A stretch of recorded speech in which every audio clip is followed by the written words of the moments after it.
Hi friends. मैंने पहले की वीडियो बनाई थी लेकिन यहाँ तक ही बनी थी, कुछ प्रॉब्लम हो गई थी इसलिए रोक दी गई थी बीच में। चलो फिर यहाँ से शुरू कर देते हैं। यहाँ से आपने यहाँ तक तो पढ़ लियो, प्लीज़ इसे पढ़ो। ये एनसीईआरटी बुक्स आपको कहीं ना कहीं काम में आ ही जाएंगी। आप ऐसा नहीं समझो कि काम में नहीं आएंगी, काम बहुत ज़रूरी होती है। चलो, इसी दौरान उपमहाद्वीप के भिन्न भिन्न इलाकों में गेहूँ और जौ, धान जैसा इसी दौरान क्या हो गया, एक मिनट रुकना। हाँ, अब सही आ रहा है। अनाज प्राकृतिक रूप से उगने लगे थे। शायद महिला, पुरुष और बच्चों ने इन अनाजों को भोजन के लिए बटोरना शुरू कर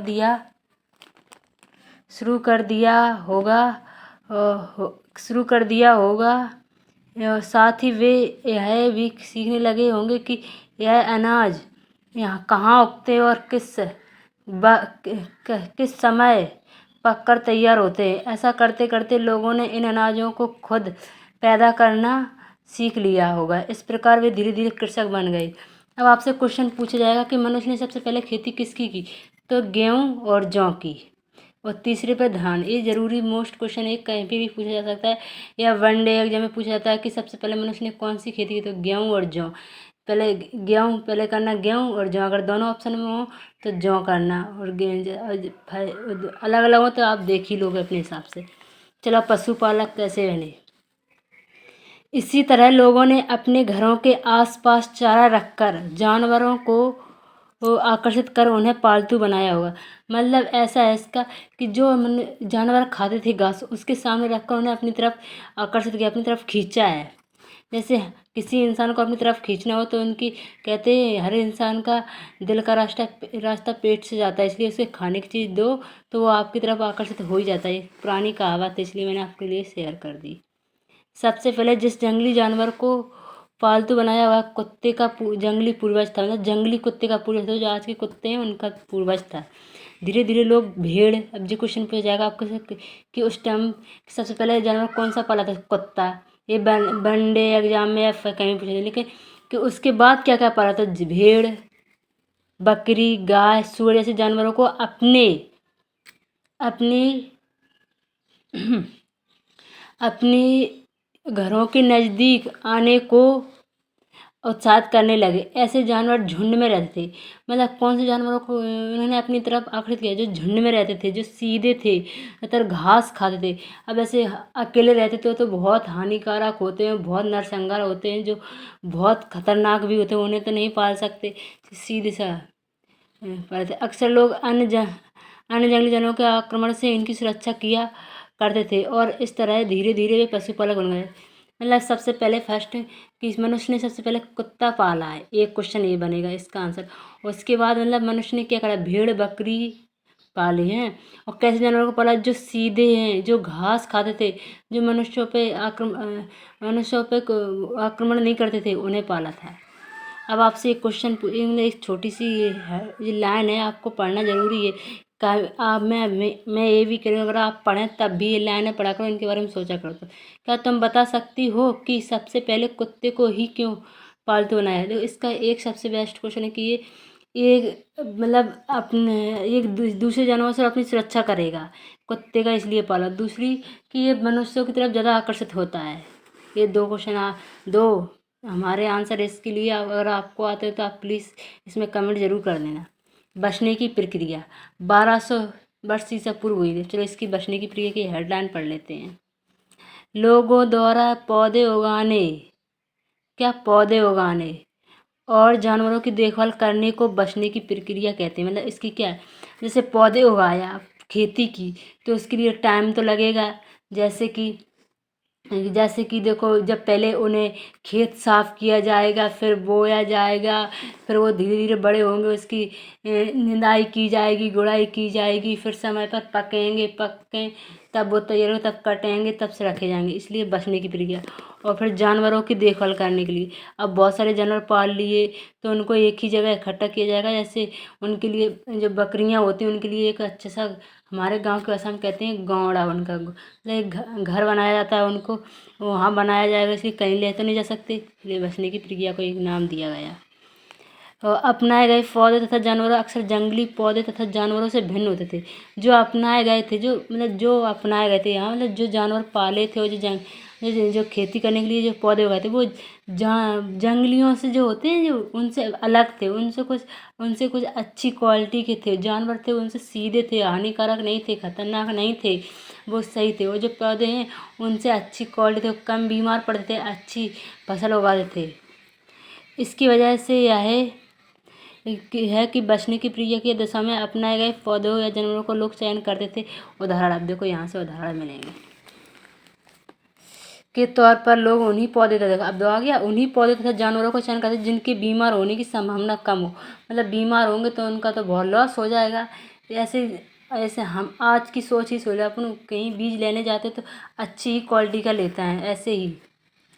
और यही नहीं, लोग उन्हीं पौधों को चुनते जिनमें बड़े दाने, ये भी अपने लिए जब करते तो बड़े दाने वाले ही अपन चयन करते हैं, पैदा होते हैं। साथ ही जिनकी मजबूत डंडलें अनाज के पके हो दानों के भार को संभाल सके। मतलब डंडियाँ अच्छी मजबूत हो तो उन्हें भार को संभाल सके, जल्दी नहीं टूटेगी तो फसल खराब नहीं होगी।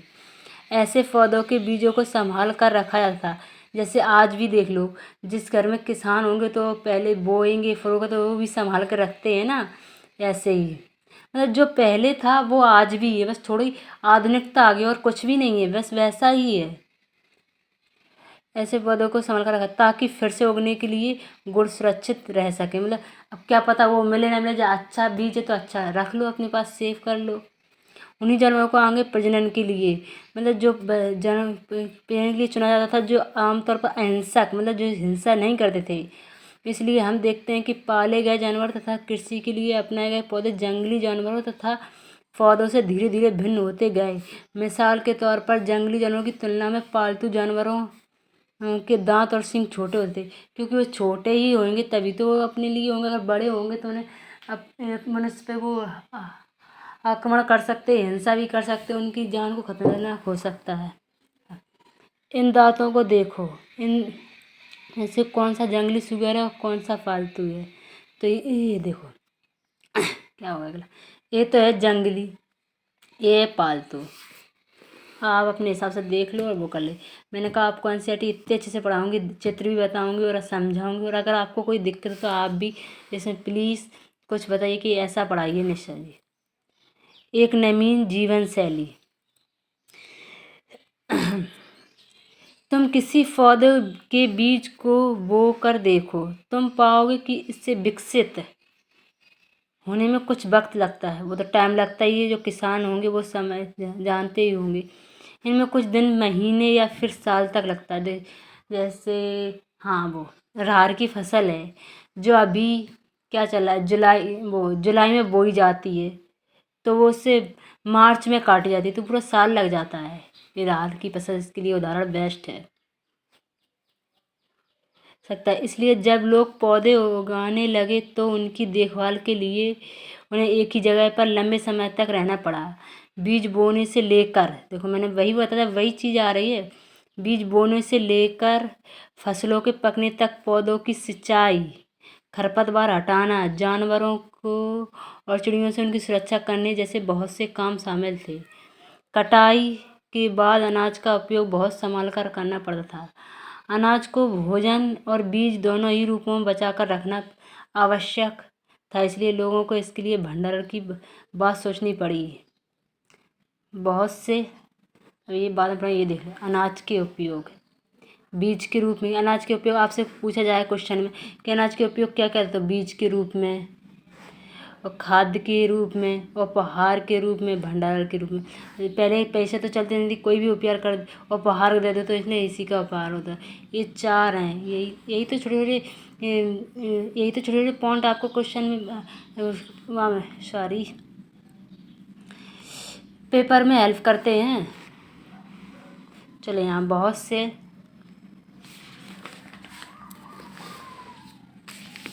इलाकों में लोगों ने मिट्टी के बड़े बड़े बर्तन बनाए। अब चलो बर्तनों, मृत भांडों का आविष्कार होने लग गया। टोकरियाँ बुनी या फिर जमीन से गड्ढा खोद। क्या तुम्हें लगता है कि शिकारी या भोजन संग्रह करने वाले बर्तन बनाते हों और उनका प्रयोग करते होंगे? अपने जवाब का कारण बताएं। क्यों देते हैं? देखो, जब देते ही देखो, सबसे पहला कारण कि जो शिकार करके लाएंगे उन्हें पकाने के लिए तो कोई ना कोई बर्तन चाहिए, फिर खाने के लिए भी, और जो अनाज उगाते हैं उन्हें भंडारण के लिए भी चाहिए, बचत करने के लिए चाहिए, ऐसे करते। जानवर चलते फिरते खाद्य भंडार, ये हेडलाइन। जानवर चलते फिरते खाद्य भंडार। जानवर बच्चे देते हैं जिससे उनकी संख्या बढ़ती है। अगर जानवरों की देखभाल की जाए तो उनकी संख्या तो बढ़ती ही, साथ ही उनसे दूध भी, अब दूध वाले जानवर आ गए, दूध भी प्राप्त हो सकता है जो भोजन का एक अच्छा स्रोत है। यही नहीं, जानवरों से हमें मांस मिलता है। दूसरे शब्दों में पशुपालन भोजन के भंडारण का एक तरीका ही है। अपने यहाँ मिश्रित अर्थव्यवस्था, उसमें देखो पशुपालक भी है और कृषक भी है। ऐसे ही देखो दोनों चीज़ ही होती है। भोजन के अतिरिक्त जानवरों से और क्या क्या मिल सकता है? आज जानवरों का उपयोग किए किस लिए किया था? सबसे पहले देखो, जानवरों की खालों से बहुत सारी चीज़ें बनती है, जूते बनते हैं, कहीं कुछ अंदर उनके बालों से, भेड़ के बालों से कम्बल बनते हैं, और उनकी बहुत सारी दवाइयाँ भी आती हैं, और उनके जानवरों से उनको अपनी घर की अर्थव्यवस्था अच्छी बनती है। बहुत सारे कारण हैं। आओ आरंभिक कृषकों और पशुपालकों के बारे में पता करें। चलो पता करते हैं। बहुत अच्छे से पढ़ाएंगे, प्लीज़ इसे शेयर करिए। आप प्लीज़ सब्सक्राइब भी किया करो, ये थोड़ी होता है। मानचित्र 2 पृष्ठ 13। यहाँ देखो, मानचित्र 2 देख ले, पृष्ठ 13।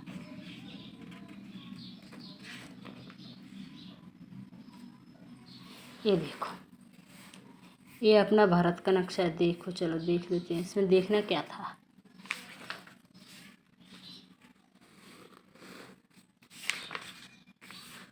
क्या तुम बता सकते? नील वर्ग दिख रहा है, नीले वर्ग दिख रहा है। पता है, इनमें से प्रत्येक बिंदु उस जगह को दर्शाता है जहाँ पुरातत्वविदों को शुरुआत कृषक और पशुपालकों के होने के साक्ष्य मिले। अब आपको बता दें क्या मतलब बताना चाह रहे हैं ये लोग। ये देख लो, ये हाँ, जिस सब बिंदु दिख रहे हैं वहाँ कृषक या पशुपालन के साक्ष्य मिले हैं, वो चीज़ बताना चाह रहा है।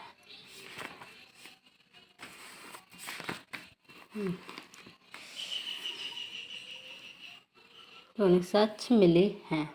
ये पूरे उपमहाद्वीप में पाए गए इनमें से सबसे महत्वपूर्ण पश्चिमोत्तर क्षेत्र में, आधुनिक कश्मीर में और पूर्वी दक्षिण भारत में पाए गए हैं। यहाँ देख लियो, बताइए पश्चिमोत्तर क्षेत्र में, यहाँ देखो, और पूर्वी कश्मीर में देखो, और दक्षिण में। यहाँ जानवर और पालतू फसलें उगाई गई हैं फर्स्ट बार।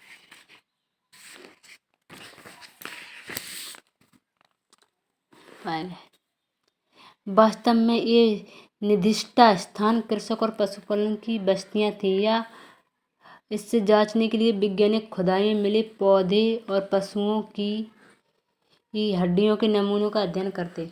इनमें से सबसे रोचक जले हुए अनाज के दानों के अवशेष हैं। ऐसा लगता है कि ये गलती से या फिर जानबूझकर जलाए गए होंगे। इससे पता चलता है कि वहाँ आग का भी आविष्कार हो चुका था। वैज्ञानिक इन अनाजों के दानों की पहचान कर सकते। इस तरह हमें पता चलता है कि इस उपमहाद्वीप के विभिन्न भागों में बहुत सारी फसलें उगाई जाती रही होंगी। वैज्ञानिक विभिन्न जानवरों की हड्डियों की भी पहचान कर सकता है। अस्थायी जीवन, स्थायी जीवन, वैसे स्थायी जीवन पढ़ लो, मतलब वही चीज़ है। देखो, सबसे पहले स्थायी जीवन शुरुआत कृषक बन गए और पशुपालक, तो स्थायी जीवन हो गया। पुरातत्व विदों को कुछ स्थलों पर झोपड़ियाँ और घरों के निशान मिले हैं, जैसे कि बुरज़होम कहाँ है? वर्तमान कश्मीर में। कि लोग गड्ढे के नीचे घर बनाए गए, जिन्हें गर्तावास कहते हैं, जो गड्ढों के नीचे। मतलब अब कोई पूछे आपसे गर्तावास कहाँ मिले, तो यह कश्मीर में मिले गर्दाश्त का। इनमें से उतरने के लिए सीढ़ियाँ होती थी। इससे उन्हें ठंड के मौसम में सुरक्षा मिलती थी।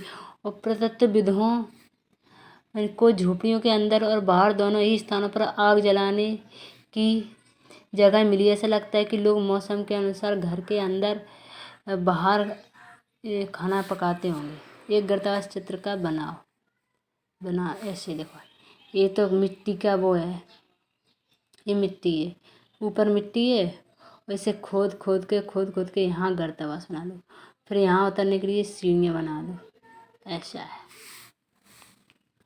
बहुत सारी जगहों से पत्थर के औजार भी मिले हैं। इनमें से कई ऐसे जो पुरापाषाण युगीन उपकरणों से भिन्न है, इसलिए इन्हें नवपाषाण युग का माना गया। मतलब ये होता है जो वैसी चीज़ें थी, मतलब बहुत वैसी थी, धुंधली टाइप में थी, तो वो तो हो गई पुरापाषाण में, जो ना ठीक हुई वो आधुनिक में हो गई।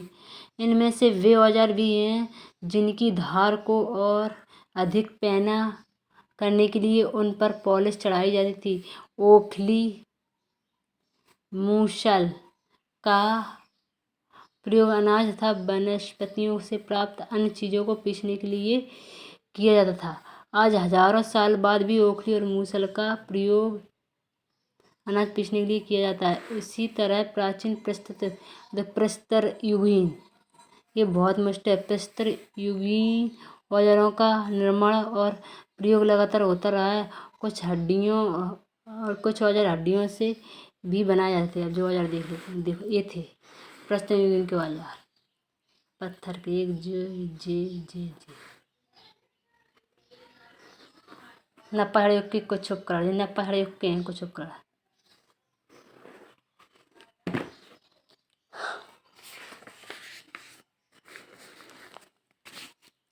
नवपाषाण युग के प्रस्तरों से कई प्रकार के मिट्टी के बर्तन मिले, जैसे जो घड़ा। क्या तुम कल्पना कर सकते हो कि इस पात्र में क्या रखा था? इसे पानी रखा सकता है, अनाज रख सकते, जो अनाज था वो रख सकते हैं, मिला है या मिला। कभी कभी इन पर अलंकरण भी किया था, मतलब कढ़ाई कर देते। बर्तनों का उपयोग चीज़ों को रखने के लिए किया जाता था। धीरे धीरे लोग बर्तनों का प्रयोग खाना बनाने के लिए भी करने लगे। चावल, गेहूँ, दलहन जैसे अनाज अब आहार का भी महत्वपूर्ण हिस्सा बन गए थे। इसके साथ साथ अब लोग कपड़े भी बुनने लगे थे। इसके लिए कपास जैसे आवश्यक पौधे उगाए जा सकते थे। क्या ये परिवर्तन हर जगह एक साथ ही आए गए होंगे? ऐसी बात नहीं है कि एक तरफ जहाँ कई जगहों पर स्त्री पुरुष शिकार और भोजन करने काम करते थे, वहीं अन्य लोग ने हजारों साल के दरमियान धीरे धीरे खेती और पशुपालन को अपना लिया। बहुत जगह लोग मौसम के मुताबिक बदल कर अपनी जीविका चला करते। इसका ये मतलब कि मतलब ऐसा ही नहीं कि जो यहाँ हो रहा वहाँ तो क्या पता बहुत पिछड़े वर्ग के इंसानों जैसे अपनी आज की दुनिया होता है। कोई कोई गांव बहुत आधुनिक होता है, कोई कोई पिछड़े वर्ग का होता है। अब यहीं तक, यहाँ से अगली बहुत बड़ी वीडियो हो जाएगी, फिर आपको देखने में बहुत दिक्कत आएगी। अब यहाँ कल पढ़ाएंगे। Thank you very much. Please subscribe, share, likes ज़रूर करना वीडियो। Thank you.